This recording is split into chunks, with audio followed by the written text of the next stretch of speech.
You're now listening to the Something Good Podcast Network. Please press any key to continue. You don't know about the other side of the pyramid? The fifth side? It's called the floor, you dumbass. I just want to make sure he realizes there is a fifth side to the pyramid.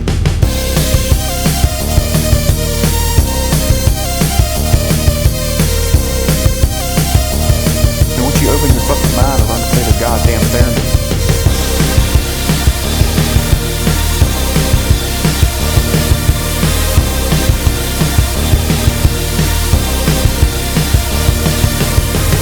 I know all of them, and I believe none of them, which makes me an expert. Hello, everyone. This is Chris from the Cryptic Conspiracy Cult coming back at you with another great episode with my co-host Quinn. Good to have you back. Good to be back. We will kind of pick up where we left off with the when we had Cap and Mikey about the crack epidemic. We'll be talking about the first drug problem in the United States, marijuana, and why it should be illegal. The conspiracy, that is, the war on drugs continued. But let's talk about marijuana for a minute. It should be illegal, and anyone who has it in their possession should go straight to prison for life. That is the Chris Morrison stance. I'm a hardliner on the war on drugs.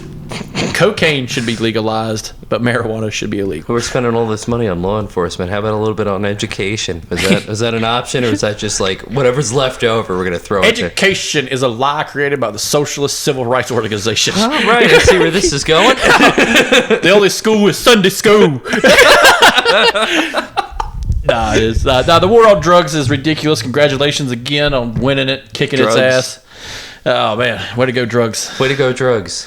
Doing its job. Doing it good. Like the fucking Willie Mays of the drug trade. Drugs, all the way Mays. All the way Mays. Oh man, but So Quinn, when was the first time you sold drugs? I don't think I ever. I think I was the middleman for a middleman when I sold weed. Oh, you were a mule. Basically, it was easy though. Who's gonna pull? I had really short hair, cut comb over, white guy, glasses, driving a Toyota Camry. Yeah. Who the fuck's gonna? I usually wait for like elementary school to start before I start selling. Usually I'm. Those fifth graders are my best customer. The fucked up thing is I don't even have any weed. It's just oregano. It's oregano and fucking. These kids these days, they know what's up. Fucking those kids fucking smart little kids with their little vape. That's what gets me is the fucking vapes. Because when I was going to high school, it was cigarettes. Everybody's still smoking cigarettes. It never Vapes really. Are cool. Now they all look like Power Rangers. They hey, what did you get? Oh, I got a Red Ranger and a red vape that tastes like strawberry yum yum. Are you smoking candy? Like my sister, she uses a vape, but uses a peach, and I'm just like, that tastes like candy. Like, what is there sugar in this? Should there be a calorie count on the back of this? Like, what's the serving size? Now we get rid of vape real quick if you put calories in a counter on it. Hey, fatties, vape another one. Oh my god. Vape a couple joules, fatty. You know you wanna. This one's bacon flavored. But now the least affected drug with a 0 kill count, unless you count the people who were killed by a ton of drugs falling on them. or the DEA shooting their dog and then them. Yeah, that happens. So, those fucking California nights, man. Yeah, those fucking California nights. But no, we're going to be talking about the history of marijuana, starting with the turn of the century in the mid to late 1800s. During this time, marijuana isn't what we quite see it as today. Marijuana plants, in the beginning, as the Bible says, hemp. Yep. It was just a paper producer and a rope producer. Our Navy British Navy ran on hemp rope. But it wasn't until the time of like William Randolph Hearst that marijuana became illegal. Now, this is kind of a funny story. I remember hearing about marijuana as a kid, and at first I felt like a dumbass because I asked, what is reefer? And the lady cutting my hair is like, you don't know what reefer is? And I'm just like, I'm 10. Like what? And my mom's sitting in front of me. She's like, it's marijuana. What the fuck is marijuana? That didn't help. But like, it's like you're not helping me the fuck out. Like saying the other name for it. It's what your dad friends smoke. And maybe your dad. I don't know. yeah, probably. Fuck, he did before I was born. But my dad also smoked Newports before I was born, bro. Jesus Christ, your dad was. My dad was a baller. Yes, he was. My dad was very different from the generation he came from. Wait, 100s or shorts? Probably 100s. God damn, get your money's dude. worth. Get your fucking money's worth. I gotta meet Mr. Morrison. Yeah. No, my dad was very cool about the whole marijuana thing. My dad said, if you ever want to smoke marijuana, let me know. I didn't smoke marijuana until I was 21 years old. See, I came from... My mom didn't really give a shit. My mom was just kind of like, if I caught you doing it, I'd rather catch you smoking this and not, doing like the shit your uncle did, which... every drug in the fucking book. My dad, on the other hand, was like, no, you're not doing it, blah, blah, blah. This is the reason why. He was also in the Coast Guard during the early 1980s. Yeah. So every other week was like a big drug bust. Fucking big drug bust. Or hey, we got 20 pounds. Next week we got 200 pounds. Next week we got 2,000 pounds. Hey, what happened to that 100 pounds we got? You mean that 90 pounds we got? Yeah, that 85 pounds came up light. I think it was only like 75 pounds. Are you talking about the 70 pounds that we busted on those Colombian guys? Yeah, the 60 pounds. Yeah, it just rattles down into like an ounce by the end of the week. Hey, we gotta let them go. It gets lonely on those boats, and sometimes you need something to take the edge off, or put a little bit more edge on. God damn, was he on a Swift boat or some shit in Vietnam? I mean, these boats, you got to keep in mind, they were the ones that were shooting the fucking speedboats. That he was actually there when Reagan came down to Florida and told them, listen, what is they this don't shit stop, and you decide to shoot them. That's on them. Yeah. They made the decision. Like, you're giving us the license to fucking kill. But, like, growing up, I really didn't... I had an exposure to it a lot. I'd always smell it. My uncle's...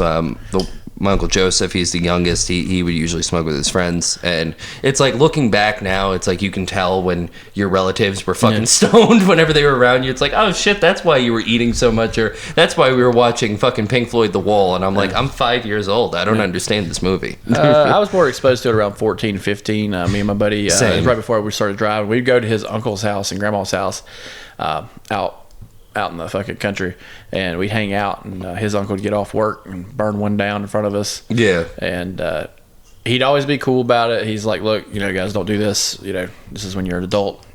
Do it when you're an adult. Don't do it when you're a kid. And then he would proceed to hang out in the back of the trailer with his buddy, and you'd smell this burnt apple chemical smell. And it's like, oh, he's smoking crack too. Okay. So, like, damn. Wait, are we not allowed to do that either until we're adults? You need to be an adult and a job before you can smoke crack. And a good job. And a good job. I mean, like, when I was 15, it was this, my cousin was one who introduced me. Same kind of way. It was like, you can smoke this if you want to. If you don't want to, it's cool. But it's just a little fucking weird that I'm smoking this and you're just kind of sitting there watching me. Yeah. I actually just, like, the whole time I'm growing up, I was just straight laced as a motherfucker. Like, I didn't drink. I didn't like the taste of cigarettes. I didn't do like I said, I didn't try marijuana until I was like 21 because I was on dialysis at the time. And at that time, I was like, I got a foot in the grave. I really don't give a shit about anything anymore. No, yeah, you kind of had that momentary lapse of reason. Yeah, I'm taking fucking Roxy 80s and smoking fucking marijuana. Oh my god, I'm fucking living the dream. Before the fucking the hammer fell on fucking Oxycontin. I was about to say you got the Forrest Whitaker, but you got both downers. Oh no. I remember being mad when I was high on marijuana when I was just coming down. I just kept getting angrier and angrier because I wasn't high anymore. Damn it, nothing's fun anymore. But the first time I ever smoked it was out of a hookah. Nice. And I was toasted. Like, I was fucking done. First time I smoked it was out of a homemade piece from a fucking water bottle. But she made it to where plastic. It was had the cap had a hole cut in it. They put one of those like metal nut things where you could pack the fucking weed into the top. Smoked it out of that. You take the water bottle. It's basically like a gravity bong, more or less, or like a fucking regular little piece. But you just push the water bottle up and just inhale. Like, you had the diaphragm in the empty water bottle. But I was smoking that in a fucking closet in Wantua, New York, in Long Island. And it was like fucking 3 o'clock in the fucking morning the first time I smoked weed. and I was stoned as shit. Fucking And Hanger 18 blasted. yeah, for real. Yeah, basically. Aliens are killing What you need is a drug that makes you paranoid as shit. Actually, the first time I got stoned, you know what song I listened to was fucking "Dazed and Confused" by Led Zeppelin, and I was just sitting there staring at a white wall, just. Damn. I think mine was like Leonard Skinner or some shit. Yeah, that's better. We were just I like listening that. to a little Western digital device I had that had a hard drive filled with a discography of every band known to man. And we were just letting it play on fucking rotation. And I think Cry for the Bad Man came on. Nice. And then the whole song's about just killing a government agent. Of course. But nah, just Perfect. killing a banker. But nah, man, the guy broke out a hookah. He was big in the marijuana game, and he's like, "All right, Morrison, man, it's just me and you."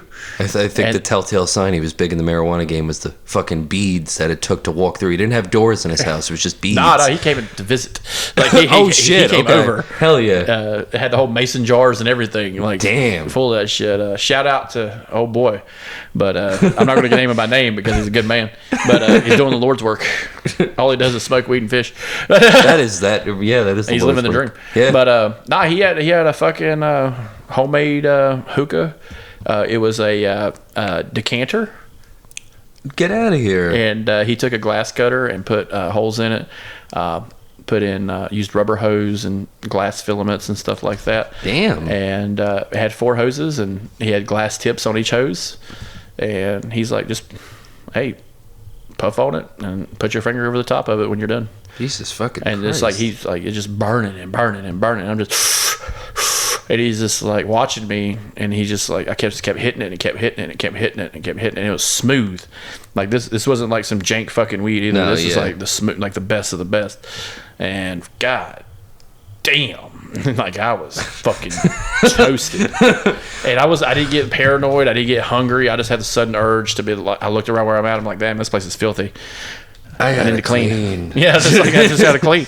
And ever since then, like anytime after that, I smoke marijuana. I just get the urge to clean or find something that makes me happy, because when I come down, I'm angry as shit. See, like anytime I've smoked weed, it's like I'm just really fucking goofy. I mean, I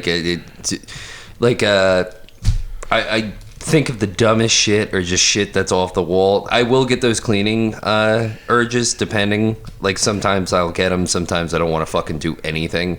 Yeah. But a lot of times whenever I smoke weed, it's always for a creative sort of thing. Helps a lot with writing music, playing music. Yeah. It's a... I don't know. It's not like a crutch where it's like I need it to fucking work. It's just more so one of those things. See, where that's why I never did it when I was younger. Yeah. People were using it as a crutch, and I don't believe in that's using, like, however you deal with your trauma or however you deal with like your life is your business. I just don't use drugs to get over it, because like it can be addictive. Well, I've at a very young age, I realized real quickly, let me just face this head on, because I, like I said, foot in the grave for a very long time. Yeah, well, see, I'm Irish, so alcohol is right there. Yeah, those fucking Irish bugs, You're missing the Jameson whiskey on the Shamrock. Yeah, or an AB. If I go to prison. If I go to prison. Yeah, but you know what? Be tight. Oh my god. Oh my god. Yeah, right. Knowing my luck, I'd ended up joining the Nation of Islam. I just figured, I'm not a racist. Hippie. I'm not a racist white guy. My Spanish is terrible. Yeah. These guys were really nice. They kind of just took me in. Yeah. Yeah, they offered me an apple. Offered me an apple. It's been fun. It's fun. A lot of exercise, a lot of downward facing dog 5 times a day, facing east. I mean, they're doing yoga, They can't drink for shit. They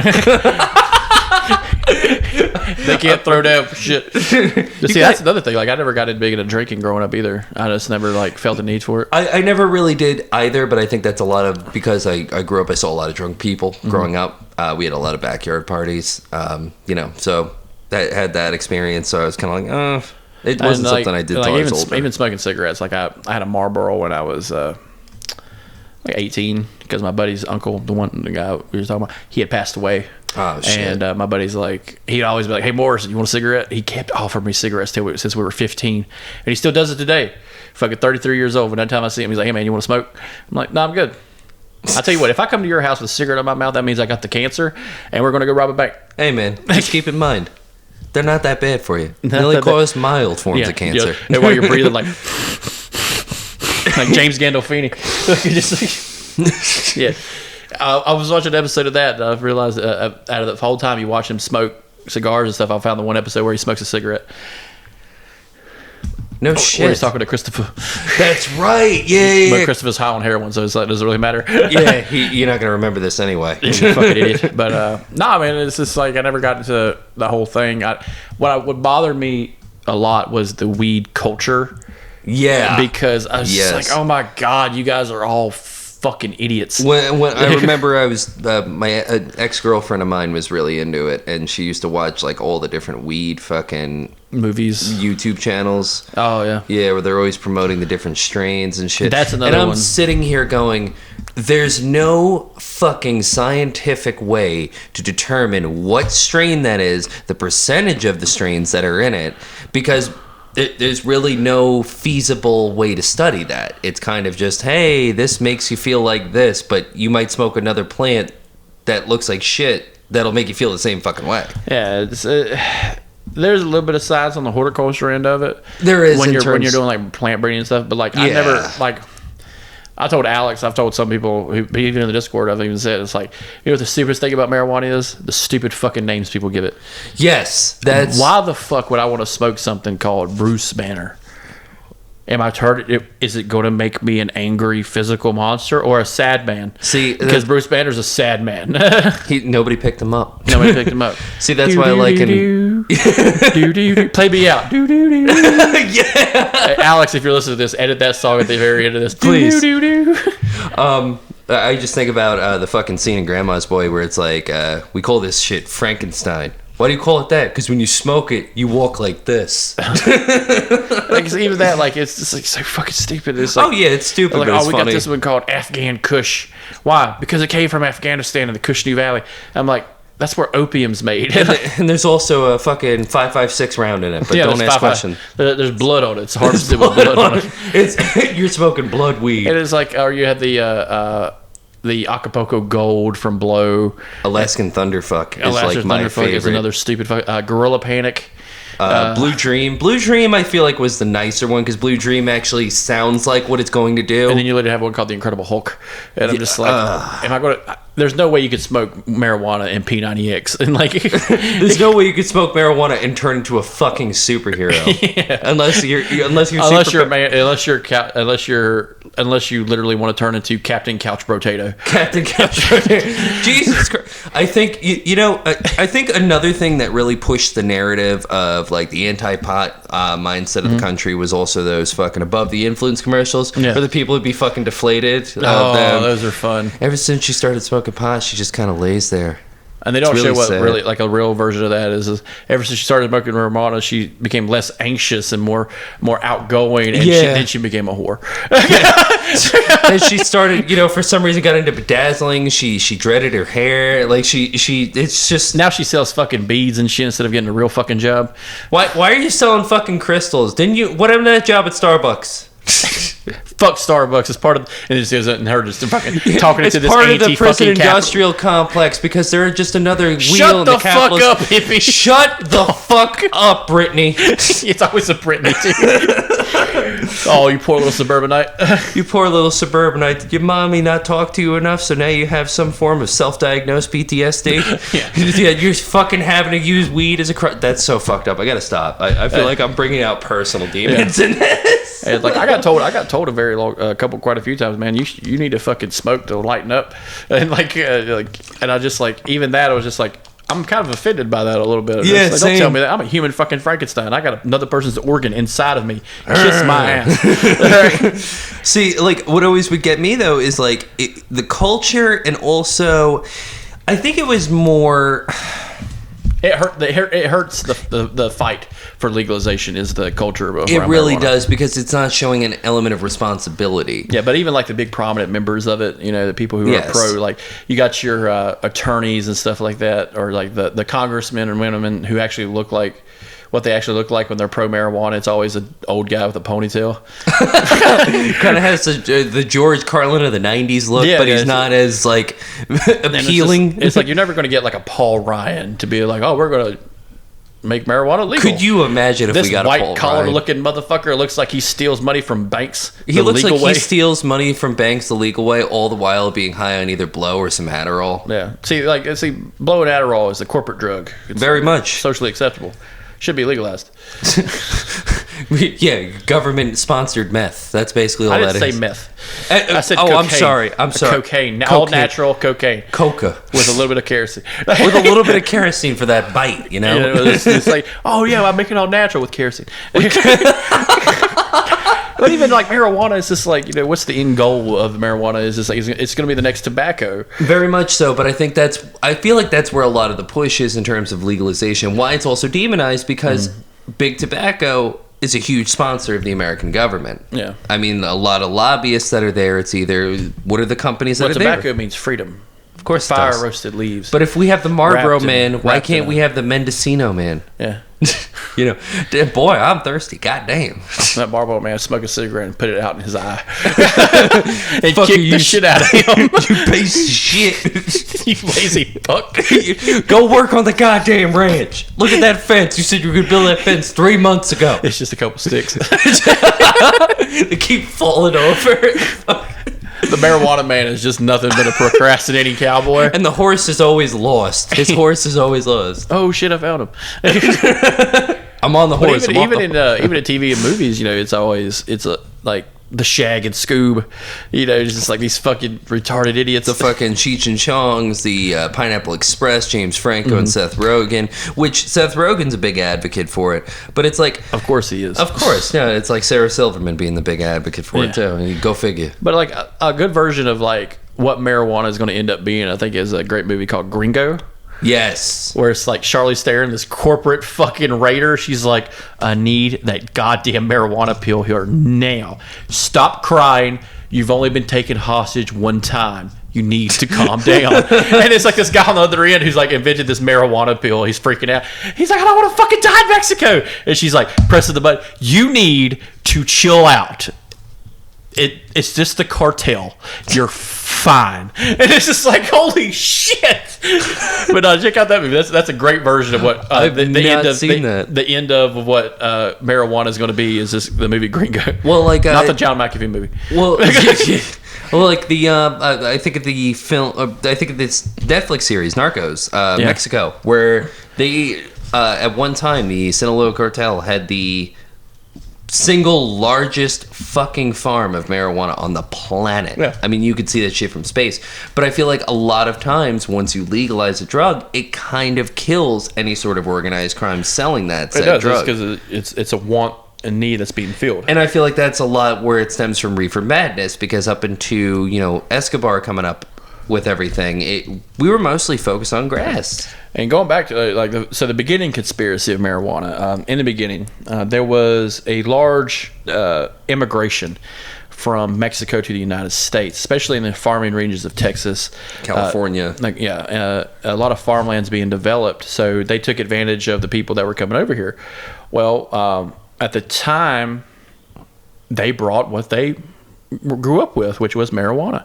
Yeah. Another version of this was around the 1910s and 20s, during the Jazz Age, during the Harlem Renaissance. But you also had marijuana use very used a lot by jazz players. Oh yeah, Charlie Parker talked about it quite a lot. Yeah, and you talked about you smoke it to help you kind of get through whatever you're either dealing with or playing music. It puts you in a zone. It gives you. That's the great thing about drugs is it does open up quite a bit of parts of your mind where you're trying to be on the creative side. Yes. So like it's like Motley Crue's not Motley Crue without heroin and cocaine. They're not good. They're not good. I mean, they're not good either. Right? But like, you know what I'm saying? Like, they're not a good band. If it wasn't for heroin, if it wasn't for heroin, they wouldn't be worth a fuck. Thanks. Yeah. Thanks. Heroin. I'm Nikki Six, and I approve this message. He's clean now. He's good for him. Fuck him. This is one of the few times where you kind of wish someone would go down another downward spiral. That's like when I used to watch, me and my buddy, we used to watch on TLC, what was it, the Sober Show, whatever, Intervention. Oh yeah. And I would just fucking love it when they failed. Like it's like, oh, Karen was clean for 6 weeks, and then she got back on that dragon. And it's just like, what happened after? Oh, she sold her car and became a whore. Like, but it's like, I think of like, the human condition here on TLC. very much so. But I think to myself, like, how can we treat a drug that is non-addictive, that doesn't really, the only death that comes from it is either, like you joked, drugs falling on people from government agencies, or usually drug traffickers killing each other for some kind of territory or to get the product. But how are you going to take that type of drug that has medicinal compounds to it as well and lump it in with the same narcotics as heroin, meth, cocaine, or crack? That was a great thing where William Randolph Hearst and a lot of his group came in. It was all about money.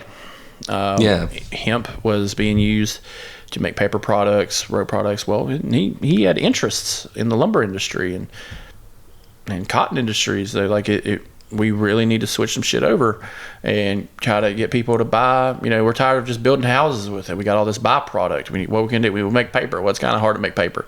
Well, no, we can do that, but it's not as cheap as using hemp. It's like, man, fuck hemp. You know what I'm saying? Hear that mentioned again. So like he basically did the first like corporate lobby for a business venture, and it worked out perfectly. He demonized two groups of people in the United States: Black Americans, Hispanic immigrants. That's where we get a lot of fervor about Hispanic immigrants coming over, but nothing but crime. Well, of course, they're going to be nothing but crime because you criminalize what they do. Yeah, you criminalize them living. Actually, their being of life is criminalized. So technically, of course, your crime rate's going to go up when you're infringing on somebody's life. yeah. When you tell somebody, "Hey, you're a criminal," your crime rate's going to fucking go up. Yeah, and you got to deal with it. And like this is before the creation of the middle class. This is very much coming off, or actually going into the Depression. Your migrant workers are going back down south. A lot of your farmers from the south, who are basically sharecroppers and stuff like that, have moved away from the rural, southern states and gone west. A great version of this is John Steinbeck's Grapes of Wrath, and Mice and Men. Both stories tell the tale of a family of workers who were sharecroppers who have to travel across the West, to find somewhere safe, and they end up finding somewhere safe. Unfortunately, the last living patriarch has to leave because he did something terrible for them to get there. Mice and Men tells the great story of why you have to kill the slow. Apparently so. Yeah, you have to. You have. There's no other option. There's no. George did the right thing. God damn, man, he didn't mean to kill that puppy and that girl. And it wasn't like that girl was going to end up dead at some point, especially with that man with the very Vaseline. You sound glove. A lot like a juror on the O.J. Simpson trial. He was going to kill that bitch anyway. Let's be honest here. Nicole Brown Simpson was going to be murdered anyway. This big dummy motherfucker was going to. Oh man! Just side note, I heard a lawyer say if O.J. had did it today, I would have got that motherfucker off by saying it was fucking CTE. Oh my god! Oh no, he killed her because he took too many fucking tackles to the head. And I'm like, what a brilliant defense. That's the old Chris Benoit defense. Well, there's not really much to defend on Family that. Man. Oh no, that's so bad. That's so fucking bad. It gets so much fucking worse from here. Oh yeah, of when course. We keep going with this podcast, I will say so much more worse shit. I have a great joke about abortion and Red Bull, but I've heard this. You heard that joke? Yeah, you said it to me. That's how I fucking lost it. But no, like so he's pushing this agenda, and creates, a corporate lobby basically, because at this time, consortium hasn't been invented yet, which is someone who has their fingers in a bunch of different pies, kind of like. It's like entrepreneurship in a way. Basically, yeah. But like a joke is like the other guys is like Lindell Global, they're in everything. Yeah. It's like we're in agriculture, military spending, and it's just like holy shit! Like how did Monsanto grows corn and bullets? We grow bullets. Welcome to Walmart. We have Squishmallows and guns. And guns. It's the only place where I can buy a poster of Rihanna in a 20 gauge. I mean, where else? Where else? You're not gonna find this shit in fucking BJ's. Woo! Go Vols. But no, it's this corporate aspect of just illegal, making something illegal and making it a crime just to have it, and that way you can kind of filter out who you want in and out. The prison system, because another part of the prison system is it hasn't gone private yet during this time. So the prison system of the United States is still using farm prisons, which is part of the 13th Amendment of the Constitution, which still legalizes slavery. Yep. It legalized ownership of a man, but it also legalized government ownership of a man. To quote, work off a debt. Yeah, work off a debt. And this is when Or in times of incarceration. and around this time, debtor prisons are going out of style. So you need to, rehash that whole fucking labor force of, free prison labor that the government uses to create an infrastructure of the United States. Roads. Those rural roads became interstates later on. And this is those where highways became freeways, parkways, and stuff like that. And this is kind of like the catalyst of the prison industrial complex. Yes, which marijuana helps out exponentially. So yeah, marijuana is not the only drug at this time. We do have the snake oil drug still peddling it around. Of course. Your laudanum is still popular, but it's under a different name. Bayer, at the time, the company Bayer that makes aspirin. And also mustard gas. Yes. Before that, or actually after that, after the whole German debacle,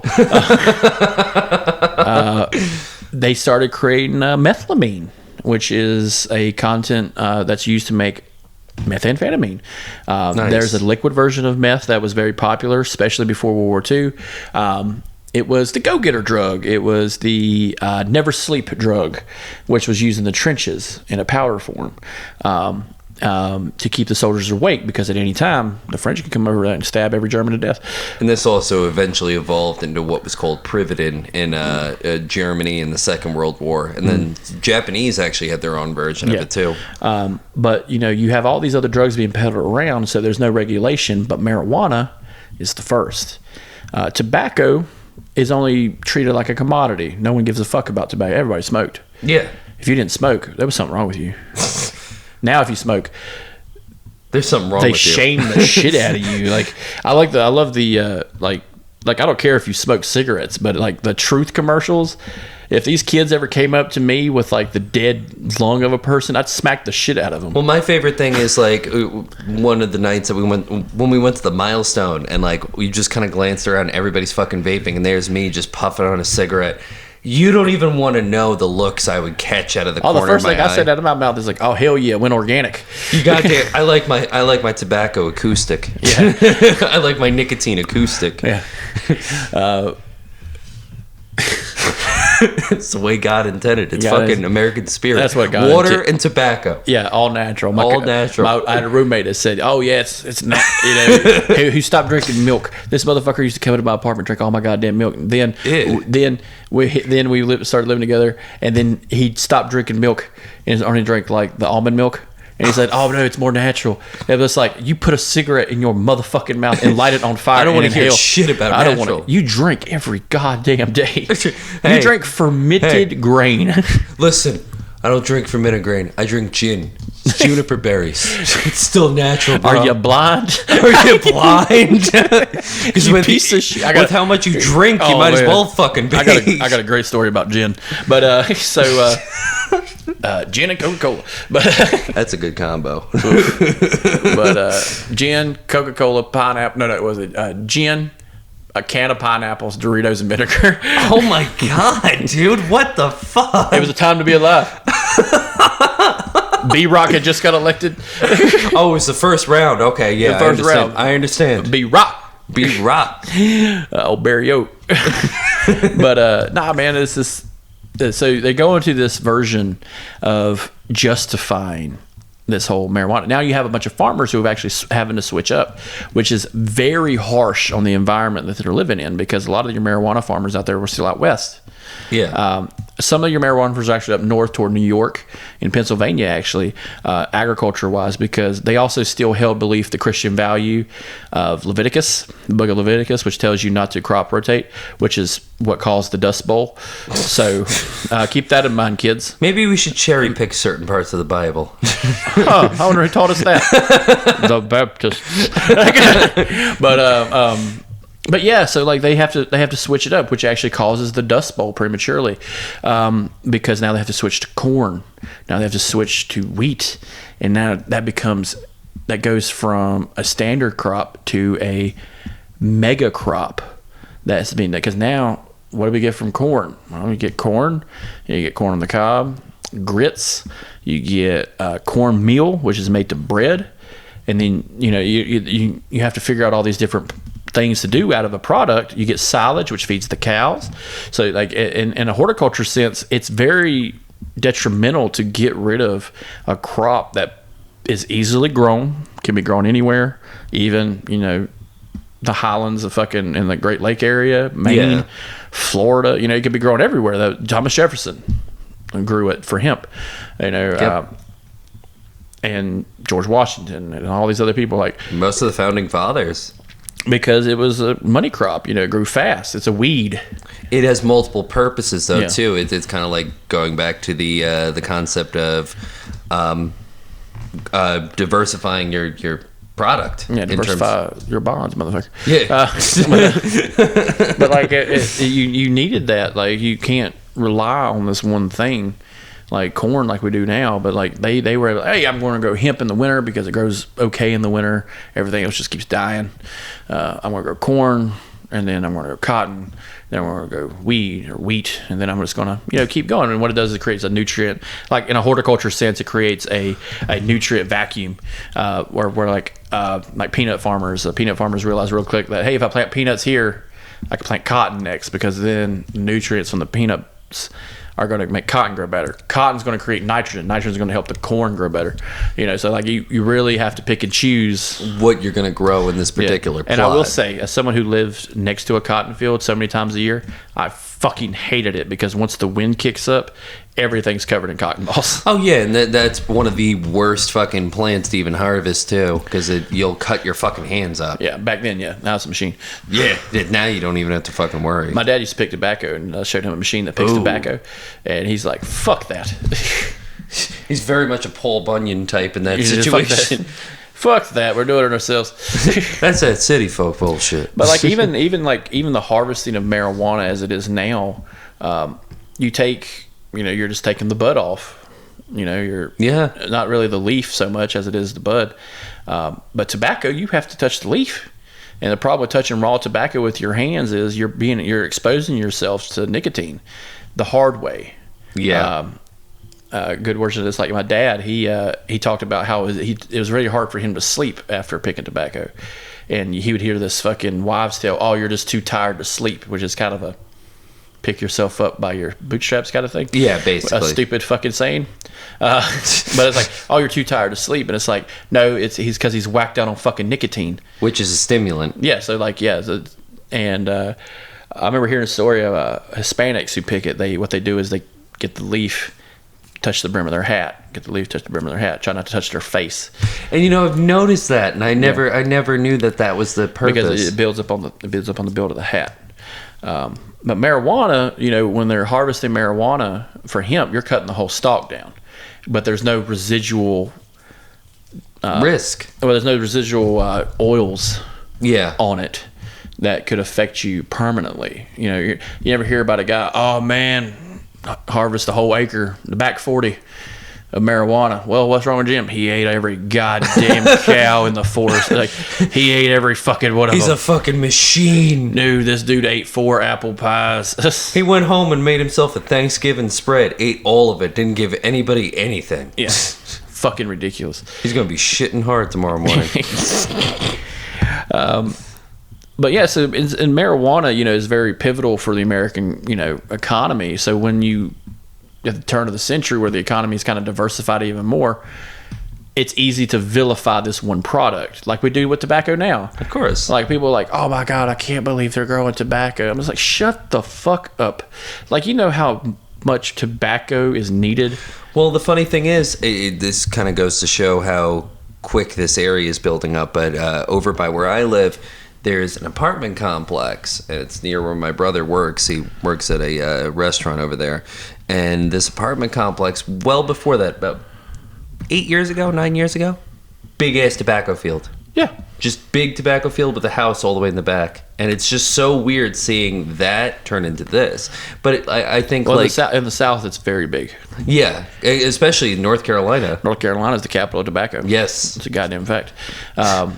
Tobacco fields are still growing right now in Alexander County. They're very few and far between, but they still exist.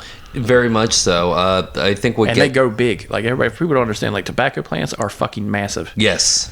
Fucking huge. My grandpa grew tobacco, and there's a news article of a hailstorm that came and ruined a whole crop and just obliterated a fucking crop of fucking... He's in the newspaper holding leaves that were torn to shreds by fucking hail. Jesus. And, like, if you think about that, he's holding money. Yeah. And it's gone. His livelihood. Yeah. And, you see, this vilification of fucking marijuana. And we know today, we're privileged enough to know that marijuana is nothing more than just a drug to calm you down. Yeah. Anti-anxiety med, if anything. But it does have some stimulating properties. It does. But it is not a upper by any means. No. But going past the William Randolph Hearst part, during World War II, you have the introduction of uppers. Your bennies, your meth, your stuff, your benzodiazepine, your morphine, which is actually a downer, but there is nothing to get you off of that morphine. Yeah. That's another problem. You're creating addiction to another substance. Now, the FDA doesn't quite come in with the marijuana thing, but during the time of the 20s, 30s, and 40s, if you wanted to sell marijuana, and here's the catch-22 on this, you could get a stamp. All right, to sell and grow marijuana. If you had this stamp, you could do it. How do you get the stamp? Well, you got to be in possession of marijuana. You know what's illegal? Possession of marijuana. How are you going to make a law against what I need to do in order to legally sell this? Shut the fuck up, hippie. Stop asking questions. And it does become part of another movement later on, especially after World War II, when you have the early beatniks of the 50s, or your very conscious objectors during Korea. Ginsburg was a very good archetype for that. But you also have people experimenting with mind-altering substances to try to escape, because PTSD isn't recognized at this time. It's a scary fucking thing. It was at that time in the Second World War. It was called shell shock. Yeah, but even then, it's just like, oh, get the fuck over it, Jimmy. Yeah, for real. Go home, make a family. Not our problem. Try to pass that on to your children. The last thing that a toddler needs to see is you beating your wife because you're going through a PTSD episode. Fun fact: did you ever see the movie Unbroken? Yeah, I was just actually reading a fact about that, where he strangled his wife because he had a PTSD attack. Yeah, because he was having nightmares. Yeah, great movie though. They don't show that part in the movie. That's a rough fucking movie, but it's one of my favorite movies. Yeah, I got the book when it came out, and that last little book, I read the chapter. I usually read the last chapter first, and I read that. I was like, oh, he kills a woman. Okay. Yeah. Snapped. Yeah, it's not great. No. But with marijuana, it's such a mood stabilizer. It's an anti-anxiety med. Basically, if anything, it should have been invested in as a pill form of any kind. I guarantee people probably would have taken it more. Would have been more accepting. Now today, they have made a pill form. But going into the 50s, you get this counterculture stair step, basically, that goes into the 60s, and now you have rampant marijuana use with youths. The youths. the two youths. Excuse me? Youths. What are you saying, son? But no, so you get this counterculture movement coming in, and with that happening, you also have your more direct approach with marijuana from groups on the a lot of veterans. Yes. So during the time of Vietnam, which starts in the early 60s, basically, when not quite first boots on the ground, like actual, Yeah, like, so you like know. 62, 63. Yeah. During the French escape. Yeah, that at that point they were pretty much out, more or less. There was like little remnants, but You had your CIA guys with your fucking white button ups. they were already there in 1958. Yeah, but they were had chilling. They had their white button ups with their aviators, smoking fucking cigars, smoking Havanas, which were illegal as shit. Smoking Havanas, drinking coffee, reading the newspaper. Happened, may or may not be killing a fucking Vietnamese man in the street. Hey, I gave him the gun. What he did was up to him. Yeah. Your teddies, if you will. Yeah. But like I remember reading and studying through video and just literature that I read up about drug use among GIs, the Vietnam War. It was down to the statistic that I think 1 in 5 or 1 in 4, 25% of GIs that went overseas, went over to Vietnam, had said that they had smoked weed. Yeah, it was common. They used to use it. A good display of this is the movie Platoon. Yes, the weed hut. Yeah, where Willem Dafoe and his buddies, and it's like half the fucking platoon go in and out of that fucking hut. Meanwhile, Tom Berenger's like the Richard Nixon. He's like, this is fucking idiots. Well, that's get us all killed. And that was a real thing too. There were usually two different huts. There's actually a story about a U.S. soldier in Vietnam that fought off an NVA attack while stoned off his ass. Completely focused. It was more so how calm he was to the reaction of seeing all that he was able to fight off and actually get like 20, 30 kills in that one incident. See, marijuana kills. But yeah, right. But in Nam there was always the three different, however many tents are on your base for the different drugs, alcohol, shit like that. But a lot of people go to the weed tents because it really wasn't having an addictive product. Yeah. So like with all that. It's being brought stateside stuff. Yeah. As not as what we think of weed as now. People are smoking tons of weed back in the day because that's what got them high. And this is where it became more like the illegal alcohol days. Yeah. The original gangsters, your Arnold Rothsteins, your Joe Maya Lansky's, your Nazi-loving Joe Kennedy. Your Al Capones, all that shit. Yeah. And they kind of stay out of the drug business to begin with. Of course. Because they have the alcohol business, and business is booming. Yeah. And you don't want to muddy the waters with heroin. You don't want to muddy the waters with marijuana. You don't want to, go that toe-to-toe. Liquor is acceptable. Everybody can drink. Of course. You can't be smoking this wacky tobacco and doing that heroin. Yeah. Heroin's a German drug. And Un-American. Heroin didn't even really start hitting its big break until after the Vietnam War into the early 70s anyway. So the latter end of the Vietnam War in year 70, 71, 72. Which is where the pizza connection comes in. That was like one of the biggest heroin busts. That was the French connection, but it was that drug coming in and being sold out of fucking pizza parlors. Yep. Now you have Richard Nixon with the DEA. So around this time, you're getting what's called scheduled narcotics. And before this was the FBN, the Federal Bureau of Narcotics, before Yes. they eventually graduated. Yeah. So they got an alphabet squad, changed their name. New name. Who's this? Who this? Yeah. DEAD. Dead. DEA. It's in the drugs. Yeah. I guess EA. I'm just thinking of the fucking 32-bit Madden. Like, I'm Agent Steve Smith, and I'm here to tell you, DEA, it's in the drugs. yeah. They may or not be selling drugs, but that's the CIA's job. So you got the DEA during the Nixon administration. And granted, this man was popping pills himself.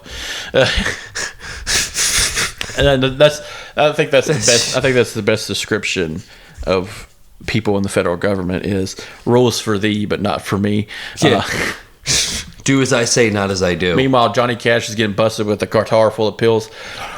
And this motherfucker's taking a handful of pills at a time. For Christ's sake, yelling at his goddamn dog. One of his most infamous fucking photos of Johnny Cash was him being stoned off his ass off of, I don't know if it was cocaine or pills, but him sitting in a bush eating a fucking cake with his hands.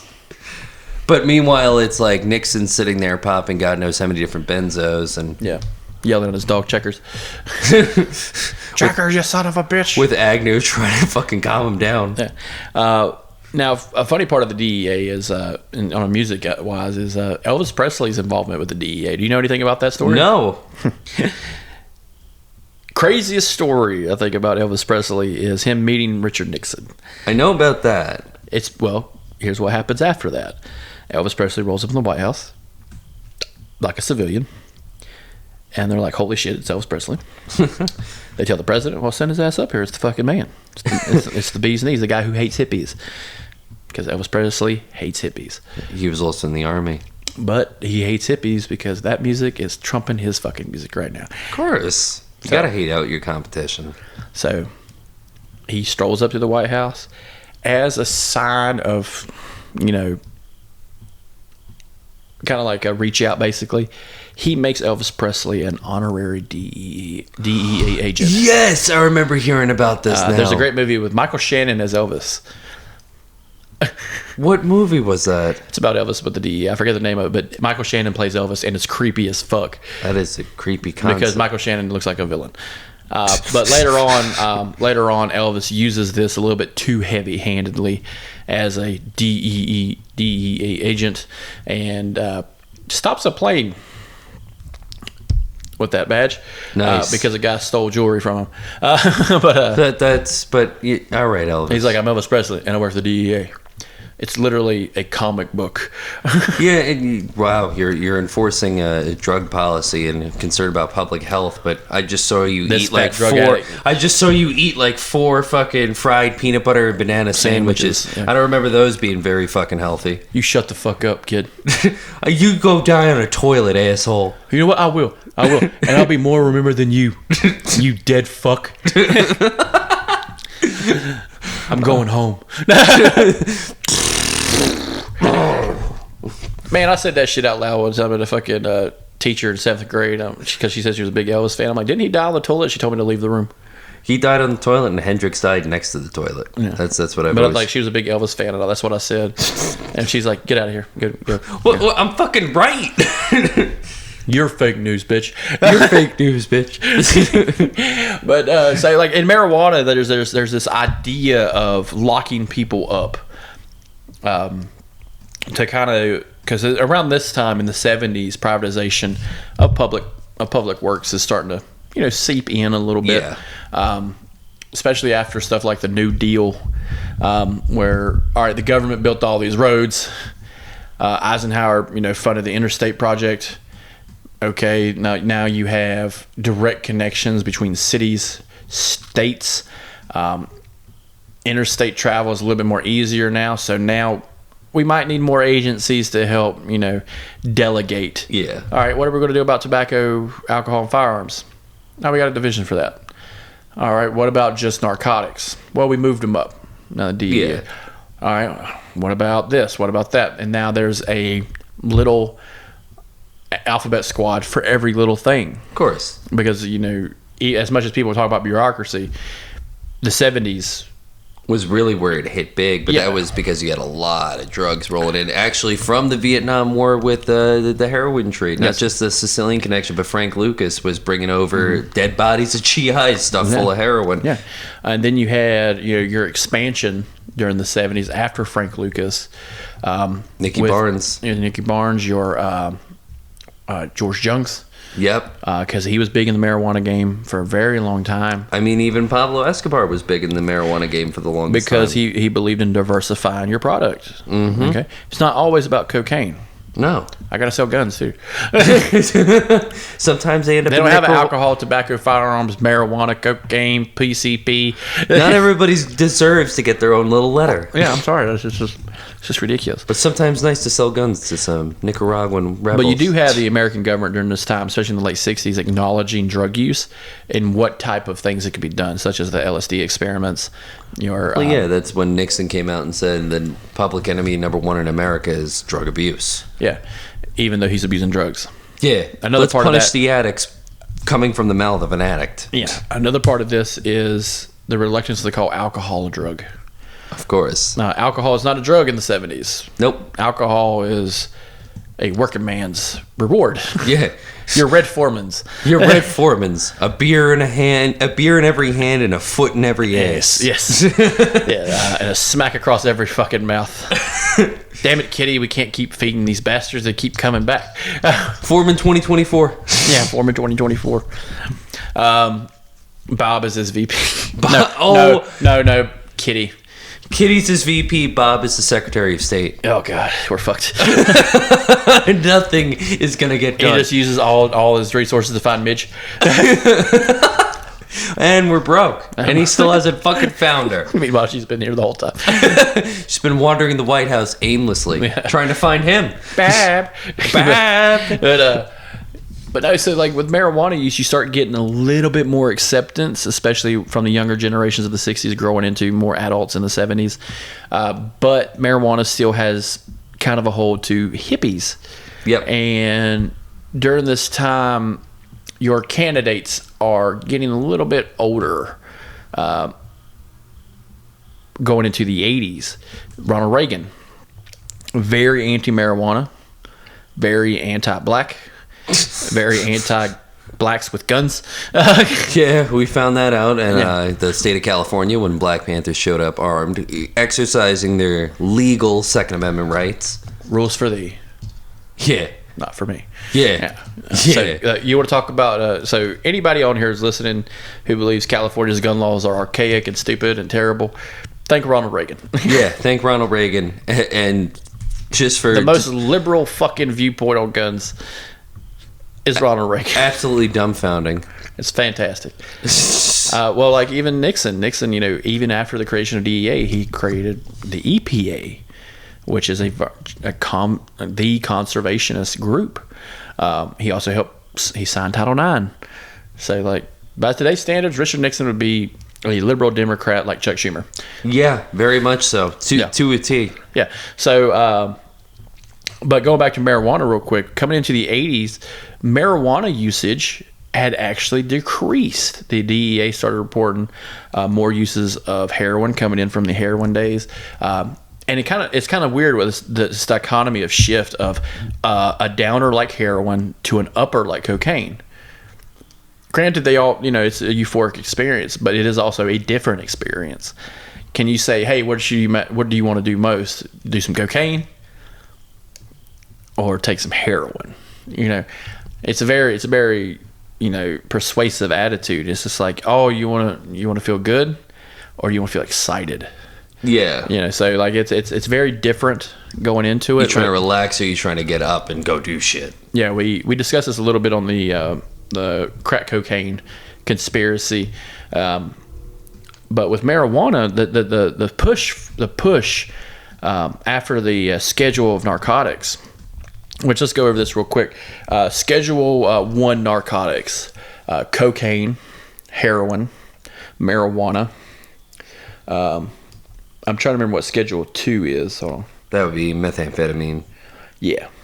Amphetamines, a lot of the pills, the benzos, the different forms of canes that are used in a narcotic manner or in a...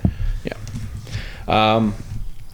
Under the definition, Schedule 1 drugs, substances or chemicals are defined as drugs with no currently accepted medical use and a high potential of abuse. Heroin, lysergic acid, marijuana, and ecstasy, methacholine, and peyote. Really, peyote? Peyote. You're gonna like that gets me because that's a drug that's been used for centuries, thousands of years, even. And looks where it got them.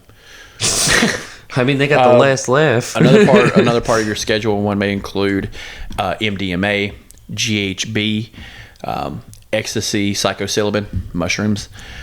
Really? Yes. Your synthetic marijuanas are also on Schedule 1. Okay, that's understandable because K2 can be really and fucking... bath salts. Which, I don't know about you, but a nice way to come down after a hard day's work is a nice big can of 4 Loko, a 5-hour energy, and a little bit of bath salt sprinkled in for taste. Yeah, you got to be energized and a little tipsy to go bite somebody's face off. I'm living in the moment. I'm living in the moment, even though I'm not gonna fucking remember anything about the moment. Just come crawling back in your window like the fucking Wolfman, and then just like wake up. Oh god, that was the best sleep I ever had. Meanwhile, there's a murder scene outside, and you're just like You're just covered in blood. but you just like man, Mondays, right? And just like get cleaned up, go to work, get on your tie, and I basically describe the honorable senator of Rhode Island, just walking past all these people gathering, the police do not cross line, ambulance and shit. Oh, what happened there? I can't hang around. I gotta and go to all work. those drugs, on our civilian end, we can see there's total current use for that. GHB apparently, especially GHB gets you them gains, son. But then you got magic mushrooms. I can't really think of anything unless I had a cult for magic mushroom use. Depression. Yeah. It very much it helps with depression, bipolar disorder, borderline personality disorder, PTSD in microdoses. I'm not saying fucking take like 5 grams to the face, but Not me, you, and Mikey going out to the rim and just hanging out in the woods. Hey, dude, playing listen, bocce ball and shrooms. I'd love to do that. I'd be laughing the whole fucking time. Just throwing heavy concrete bombs and be like, yeah. But really, with mushrooms, that's where it's more so of the not finding yourself like how people do with LSD. It's more so of kind of realizing your problems and compacting them down and discovering solutions that in a normal clear head would be more clouded, where it's like you're more anxious about how something's going to work out. That's why the state of Oregon actually just passed little nasal sprays that are microdoses. Yeah. A good way to microdosing is microdosing energy drinks. Yeah. Fuck, dude. I've been cutting out my caffeine intake. Yeah. Caffeine, another perfect drug. A soft drug. It is. It's soft. But meanwhile, you only need 800 milligrams. Meanwhile, if somebody doesn't get their coffee after like 3 days, after like a day, 2 days, they're ready to fucking stab the poor barista at the fucking Starbucks. God damn it, you fucking bitch! I said 12 Cuban coffees in a cup. You know what? I should put you in that fucking cup, you piece of shit. You deny my coffee again, I'll dump this shit on you. I'll kill you. I swear to God. I'll fucking burn this goddamn Starbucks to the ground. God damn, Barry. Shut up, Brittany. With your stupid fucking marijuana. You know shit's addictive, right? It's always the people. It's always the people that do like Coke and shit. They're just like, that's just bad for you, right? Like, meanwhile, no, I don't drink soda. It's bad for you. It's got dye in it. What the fuck? Did you just snort baby laxative? No, it's got aspartame in it. Why are you tying off right now? And just like he's just humming "Needle in a Spoon." Needle in a spoon. And he just hits it. I saw the needle and the damage done. No, he just hits that plunger to the moon. Well, man, Fugazi's playing in the background. What the fuck? This is the most what? I will say marijuana didn't have people saying, why are there toilets in the Coke room? Oh my God. Oh, I will say one thing though. Marijuana will definitely make you spend a lot more on food. Yep. Yeah. The dangers of marijuana. The dangers of marijuana. God damn, am I hungry? Yeah. So, like with the marijuana, in the 80s, they had actually started tackling it a little bit more on the criminal end. Yeah. During the crack epidemic, they associated all scheduled narcotics with one feasible. How do you call it? Sentencing. So when you got caught with crack cocaine, it was the same as being caught with marijuana. So, but it's actually vice versa. So if you got caught with heroin, you're going to prison. You get caught with marijuana, same fucking thing. You're going to prison. But it was also, they didn't equate it to like, hey, this guy, he had a nickel bag on him. Nah, he's going to prison. But it's kind of like the same thing where they would prosecute crack cocaine a lot more stiff than they would powder. Yeah. Powder cocaine, you need a lot of cocaine to go to prison. Crack cocaine, you could have a rock and you're done. Well, it's also, powder cocaine. Who has powder cocaine? The rich. Yeah. Same with marijuana. Who has marijuana? poor kids who can't afford cocaine. This is what we got. And guys who don't want to smoke crack. Yeah, like Like it's kind of a win-win on the law enforcement end, because now you're getting bigger budgets because you're busting more people with drugs. Because now you can say, oh, this neighborhood has a drug problem. And if there's one thing that a law enforcement body in this country loves, that it's a wet dream, it's a bigger budget. Yeah, fuck yeah. I want a goddamn tank. I want all the guns. Let's all go. the armor. FBI, baby. Oh man, so if you guys have all the guns and armor, that means, oh man, that means faster response times. No, not really. No. What about hostage situations? Better ways of solve. No, you're not getting it. No, I don't think you kind of understand it. School shootings, you'll be able to prevent school shootings. No, we'll actually hear kids die We'll go in after and like take a photo or two, like a selfie. in our full fucking tactical gear. YOLO. Tactical, baby. YOLO. Hashtag tactical. Yeah, but with the privatization of prisons in the 80s, kind of facilitated by certain Congress members, you know who you are, Senator Haas, you fucking child molester. He was a big pusher of the privatization of government buildings, actually, especially the private contracting of actually government buildings be leasing to private contractors. So the government buildings being built, but local government's having to pay the lease, which is fucking ridiculous. Bro, what the fuck? Yeah. So he was a big pusher of that. It's like renting a room. It was part of trickle down economics. You know, you give all this money to businesses, it'll trickle down to the community, which we never did. After 40 years, that is a lie. Took us this long. Yeah. The Maury, we have determined that was a lie. Oh, shit, motherfucker. Oh, shit.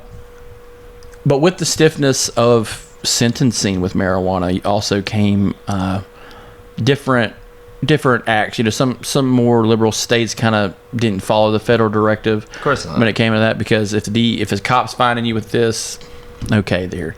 But now you have, in the 90s, the 3 strikes. Oh, great. And with the 3 strikes, now the private prison system is actually making a lot of fucking money, because now you're getting guys caught with shake once or twice, and that third time it's like, really? Well, really? you're fucked now. Bye, Rodney.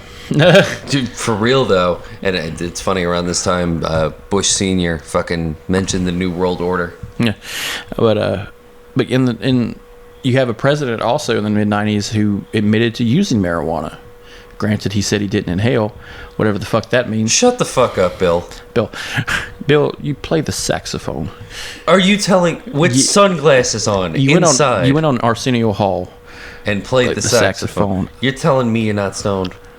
If not, you are white facing it up like a motherfucker. For real. Nah, saxophone's too much of a weed fucking instrument. Yeah. You got to be stoned to be playing that, but not. He would have to be on the jazz cabbage. The jazz cabbage. I like that. The jazz cabbage, the electric lettuce, the devil's quinoa. El Diablo's lechuga. Yeah, the reefer. The reefer. The reefer. Mary Jane. The Green Giant. Yep, the Green Giant. Assassin of Youth. Oh my God. Oh, you ever heard that one? No. What the fuck? The Assassin of Youth. Oh my God, that's actually from an old like get the fuck out of here. From an old like Reefer Madness storyline. Yeah, like, it's like, beware your kids. It's like the whole vaudeville kind of. Oh yeah, the fucking transatlantic accent. Yeah. Parents, look out! Your kids may be exposed to marijuana, the electric lettuce, the jazz cabbage. Just a black guy hanging out with a white girl. Man, what the fuck? Suddenly, race relations being improve is a bad thing. If your kids smoke marijuana, they may think blacks are people. Oh, right. Wow. Can't have that. No, not 1920s America. In fact, Reefer Madness is being remade. What? Why? As a satirical comedy. Okay. Whew. No, they're going hard back on marijuana. Yeah, that's what it is. Just suddenly, y'all had it too good for too long. CPAC is making a marijuana. CPAC. Oh my fucking God. the Christians for the Republican government are remaking a fucking Reefer Madness. Oh, that's gonna be racist. Yeah. But Reefer Madness. Let's go talk about that for a second. The storyline I loved is like they are just puffing like motherfuckers. What gets me is He's the like fucking playing- just the random fucking murders. People are breaking into houses, stabbing motherfuckers. You want to do with an axe? Killed a dude with an axe right to the head. Like, killed him like Friday the 13th style. Yeah, and like I was watching, I was watching the old version, the very old version, and like the way the chick is playing the piano is like puffing and puffing and puffing. Dude, there's got to be cocaine in that fucking joint. Like, Yeah, because I'm sitting here going, how the fuck are you not coughing like excessively? Just Marlboro brand marijuana. Marlboro brand marijuana. Smooth, yeah. I will say, I smoked marijuana out of a filtered cigarette. I have. God damn, that's smooth. It's weird as hell, too. Yeah, like a friend of mine had the roller. Why are we not funding this? Yeah, why are we not fun? What the fuck is happening? This is Bro, item 9, man. Bro, you could just put a fucking marijuana leaf on a green pack of Marlboros and you're fucking set. You're Let me golden. get a pack of jumbo greens, man. Let me get a pack of Jumbo Greens. Let me get some Jolly Green Giants up at Let me get the Mendocino Greens. And that's the other part of it. Is like corporate wise, it's going to be really hard to make a marijuana product that doesn't sound fucking stupid. I'm sorry, but whenever in my opinion, when you're buying cigarettes and the name of the cigarette is like 4 separate words, it becomes a fucking problem. Like there's a pack of cigarettes called Davendorf, and it's a very expensive brand of pack of cigarettes. It always has been. You don't see advertisements in like a Playboy, but Jesus right Christ, there that's next high to class. Gin Sapphire, Bombay Gin Sapphire. God damn. But like it'd be like next to those kind of ads, right? But working in convenience, they come in, pack of Winston Golds, gotcha.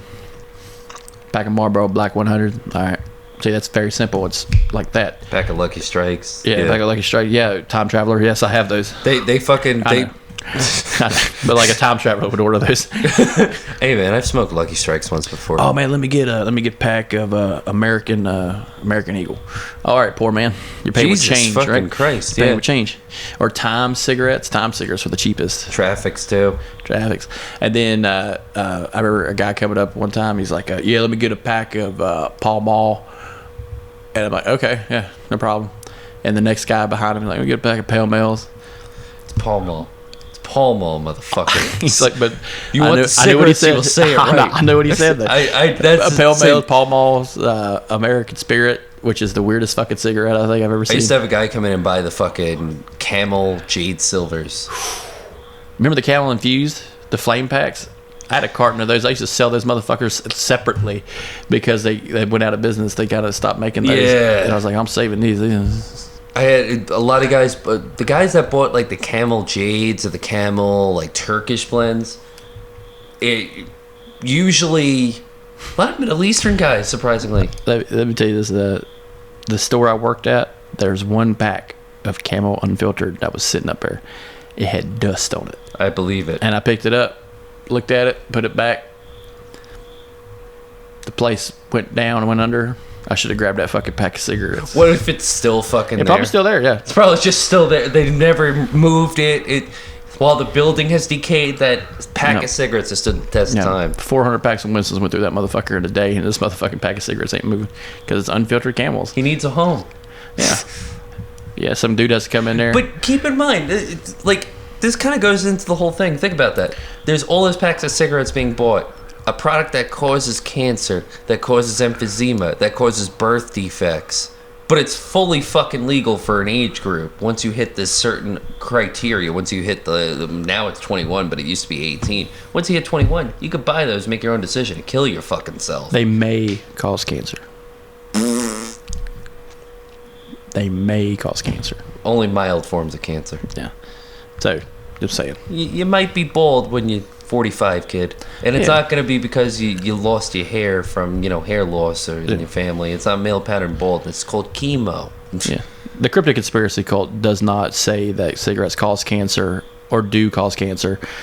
What we are saying, we want a sponsorship. Sponsor us.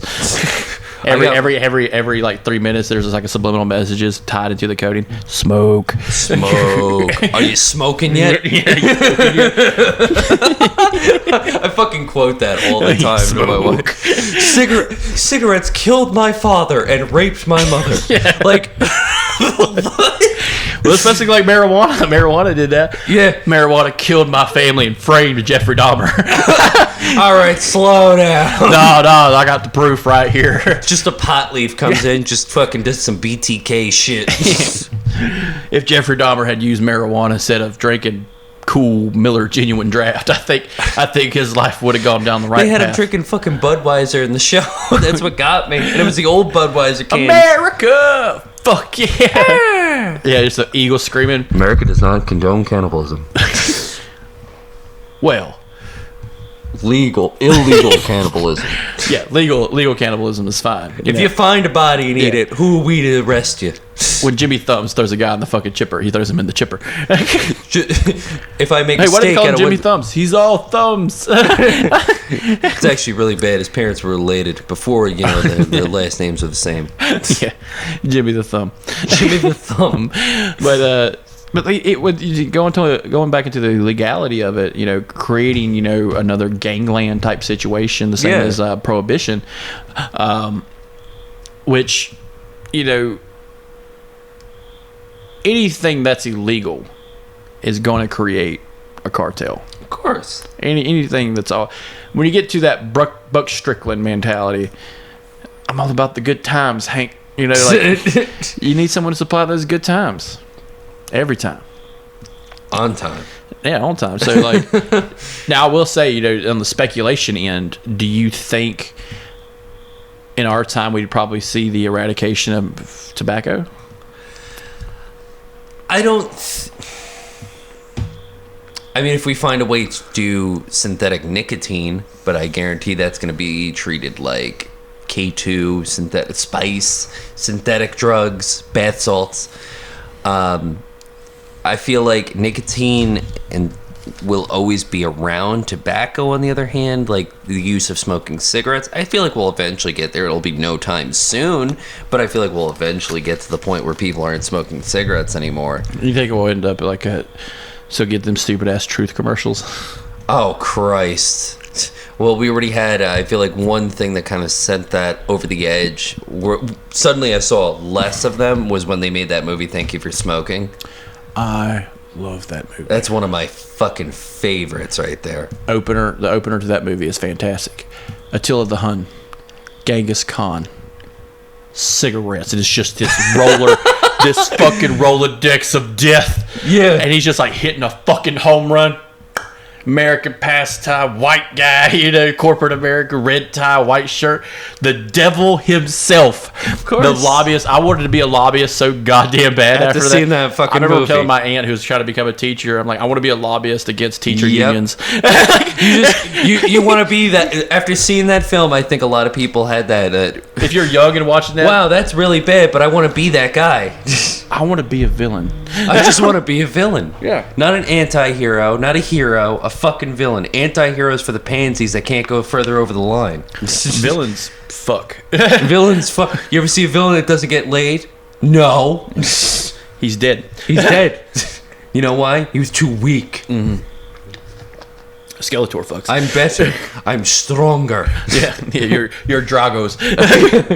If he dies, he dies. Yeah, that's And the motto of the DEA. And it won't be from smoking. But no, Thank You for Smoking is a great storyline about how they are able to stay on top of the game. And I feel like that's a good kind of point to make when it comes to marijuana. The fucking business angle of it is you're a small fish in a big ocean with even bigger fucking fish. Actually, sharks in this case, because the tobacco industry is fucking ruthless, dude. Yeah. I didn't realize how ruthless it was till I watched that. Yeah, it's the story of prior knowledge. Insider trading. what prior knowledge of a product. So, a lot of people during the time when it came out that, hey, smoking causes cancer. Straight up, guys, it causes cancer. Yeah. Yeah, I don't think so. Nah. I don't think so. A great version of this is Mad Men. Yep. The first people they try to help. It's a cigarette company. And Don Draper comes swooping in. Well, how do you make your cigarettes? First, we pick them, put it up, dry it out, roast it. Okay, that right there. What did you say? And he's like, roasted it. Okay, it's roasted. That's it. That's all he said. Lucky Strike. It's roasted. it gives the feel of like savoriness. And I had talked with a buddy of mine, and you're talking about like the effects of marijuana in the long term. We don't really know the effects of marijuana in the long term. We do know some older people who've smoked marijuana most of their lives, and they live a certain way or they act a certain way, but we don't know. What you're still doing is putting something in your mouth, lighting it on fire, and inhaling smoke. So there's going to be a carcinogen at some point. Element that's going to come through, whether it be the butane. You're inhaling a carbon gas. Yeah. That makes that's always something that I've always been adherent to whenever I. And that's why I'm more pro cocaine. Even though you can get those cocaine nosebleeds. Yeah, it's more natural. The deviated septum, that's natural. You can stuff it up your ass. You can sniff it up your. He's got. But you need a hooker for that. God damn, it's not right if you don't use the hooker or a stripper. Mainly hooker. Mainly a hooker. Listen, I paid for the hour, bitch. Lay down. Yeah. Jefferson Airplane just playing in the background. Din, din, din. One pill makes you larger. There's no better singer than Grace fucking Slick. Fucking awesome. Oh my god. Jane. Just starts playing Jane. Oh my god. Oh no. See, you can't get that kind of high with marijuana. No, you can't. You wouldn't get a band like Heart either. Yeah. Heart's the shit. Heart is the shit. But was it White Lightning and Wine? Who are you gonna run to when all your blow runs out? Barracuda. That is a song that is 100%, I will guarantee, was written by cocaine. Yeah. So was Magic Man. Oh, fuck yeah, dude. Yeah. Cocaine and marijuana mix. I'm pretty sure Physical Graffiti by Led Zeppelin was written by fucking drug use. Oh, double album. Yeah. I'm gonna make a gospel song. Oh, fuck. We're gonna need a lot. 3 gospel songs. We're gonna need a lot more blow. Yes. But, with marijuana, you got your stupid rock and roll music. You get your stupid fucking, just stupid fucking idiots. Why don't you use cocaine like a real man? Yeah, like, it's an American drug. Like MC5. Like MC5. Yeah. MC5's the shit. They didn't get that way with marijuana. They also didn't get coherent lyrics. You know who did marijuana? John Lennon, that pillow-loving fuck. That's why a real American, John Hinckley, who is high. Fucking real shit. He had to get rid of the little people, man. I can't stop. John Hinckley wasn't even the right fucking shooter. He's the one who shot Reagan, but still. Mark David Chapman. There we go. He was trying to get rid of the little people, man. Oh my god. He was in the shit. And and they even gave him a lenient sentence too. Yeah. Unlike your Sir Hans or your Lee Harvey Oswald's. Or James Earl Ray's. It's fucking Lee Harvey Oswald get the fucking lead bullet treatment. That motherfucker was on cocaine. He was on I'm on the patsy. I'm fucking patsy. Why do you keep licking your lips? Licking his lips like Donald Trump Jr. fucking on a field day. I really hope the gas prices don't get too high. Just fucking hits another crack pipe. Hunter Biden is doing heroin, and you're on fucking cocaine and Adderall, just like your daddy. Why does your dad talk for 45 minutes and not take a single breath? See, that's what I liked about George Bush. George Bush seemed like he was laid back and probably smoked a bowl before every time he came out, and just happened to forget how to pronounce nuclear. Or forget, fool me once, shame on me. Fool me twice, shame on you. Fool me once, shame on me. Fool me twice. You can't fool me twice. You can't get shamed again. You can't. You will not be shamed again. Justice has been done. You won't get fooled again. He basically quoted the Who. Did he just make a Who reference? I mean, hell yeah, rock and roll. Keith Moon died of cocaine, but yeah. See, that's another thing. You never hear about cool rock stars dying from marijuana use. It's always you know what I'm saying? Like, marijuana is a loser's drug. You don't see losers dying a legend. Yeah. They just grow. They just grow. I can't fuck. They just grow up to become fucking. I do it. You grow up to be like your Willie Nelsons and your Snoop Dogs. You grow up to make the Rock of Love. Yeah. It's fucking stupid. Oh. Another, like, you know. In my time, I never thought I'd see Poison be better than fucking Motley Crue. It's all because of the marijuana. It's all because of marijuana. And going into the later 2000s with the big push from local state governments and stuff like that.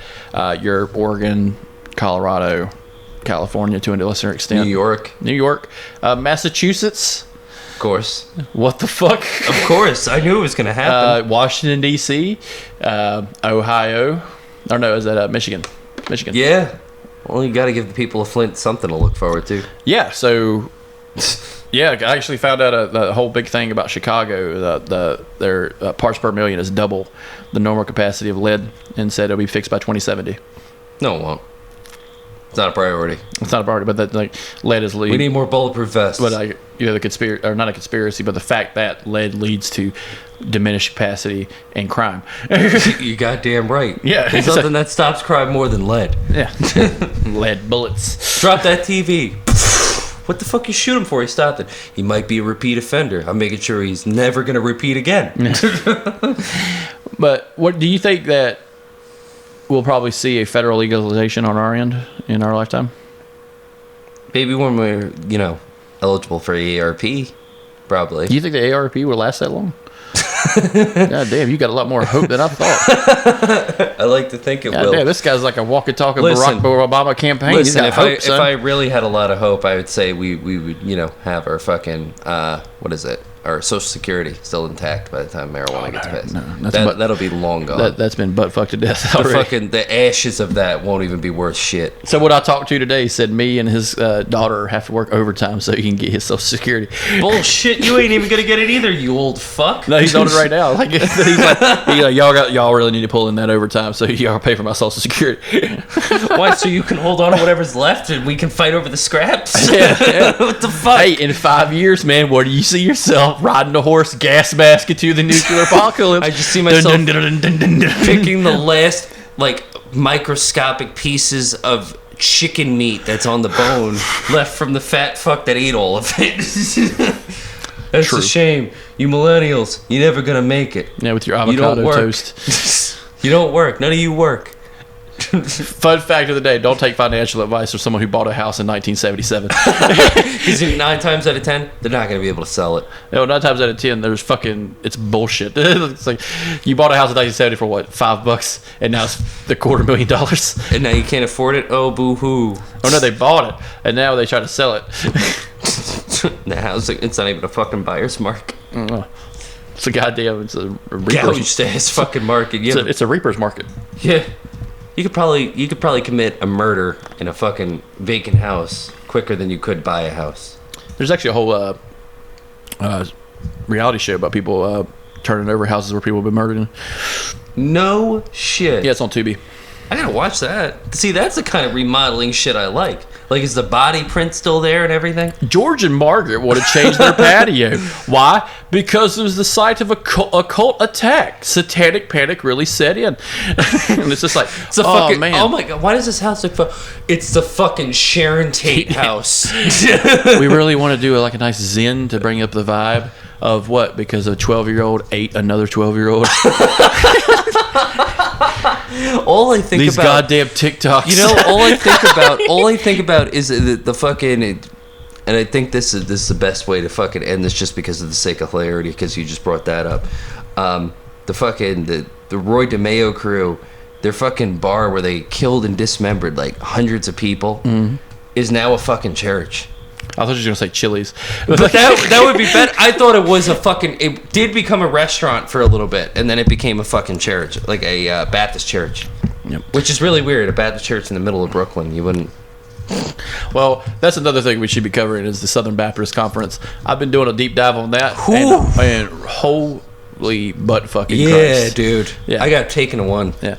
But I don't believe marijuana will reach federal legality in my lifetime. I like to be hopeful. I like to think there might be some kind of voice that might sway. I don't. We are at a precipice right now. So That is true. I know no holding out anything. So people listening, buy guns, buy some marijuana, buy a carton of cigarettes just in case you need to exchange it for a loaf of bread. Just saying. Hey, cigarettes are a commodity in prison, so. And they're a commodity everywhere. Cigarettes and honey buns. Just stock up on that. You'll be hunky-dory. As the millennials say, get that side hustle. Get that side hustle. Get that bag. Get that bag. Make that money. Eat that avocado toast. Eat that avocado toast. Flex. ACAB or whatever the fuck that means. I have no idea what that means. ACAB includes Eddie Griffith. Eddie Griffith. Yeah. Keep watching your serial killer shows and keep listening to ours. Thanks everybody for listening. Stay off TikTok. Stay off TikTok. Oh God, I just started one. God damn it! I just gave the Chinese all my information. Motherfucker.